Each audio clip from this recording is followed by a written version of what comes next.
ഒരിക്കൽ അവരടുത്ത് നിന്നപ്പോൾ ഞാൻ നോക്കിയപ്പോൾ ഭയങ്കര വലിയൊരു മാരേജ് ഫങ്ഷൻ നടക്കുന്നു, പൈസ പൊടിച്ച് ഇത് ചെയ്യുന്നു. അപ്പോൾ ഞാൻ വിചാരിച്ചു, എന്തൊരു വേസ്റ്റ് ഓഫ് മണിയാണ്, മറ്റേ ഇതെങ്ങനെയാണ് എൻ്റെ ഒരു ചിന്താഗതിയാണ് വന്നു.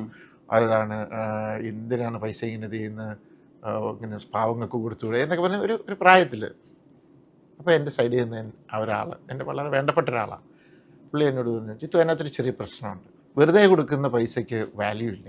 പക്ഷേ ജിത്തു ഒരു കാര്യം ആലോചിച്ചോക്കെ, ആ വ്യക്തി ഇത്രയും പൈസ മുടക്കുമ്പോൾ അവിടെ പന്തലിടുന്നയാൾ, ലൈറ്റ്സിന് വരുന്നയാൾ, അവിടെ വരുന്ന എത്ര പേർക്ക് ജോലിയാകുക, എത്ര പേർക്ക് അതുകൊണ്ട് ബെനിഫിഷ്യൽ ആകുന്നുണ്ട്, അപ്പം എത്ര പേർക്ക് അതിനകത്ത് ഇൻകം ജനറേറ്റ് ചെയ്യുന്നുണ്ട്. That's A valid point. അയാൾ ആ പൈസ ബാങ്കിൽ ഇട്ടുകൊണ്ട് അയാൾ ചെലവ് ചുരുക്കിയ കല്യാണം നടത്തിയാൽ ഒത്തിരി പേർക്ക് അതിൻ്റെ ഒരു ഗുണം കിട്ടാതെ പോകും. അപ്പം ഞാൻ ചോദിച്ചതിന് വേറൊരു ആംഗിളാണ്. അപ്പം ഞാൻ ചിന്തിച്ച രീതി തെറ്റാ, മനസ്സിലായോ? അങ്ങനത്തെ ചില പോയിന്റ് പറയുമ്പോൾ okay, that's A valid point. അപ്പം ഞാൻ അതെടുത്തു, ഞാൻ ആ ആംഗിളിൽ ചിന്തിക്കാൻ തുടങ്ങി.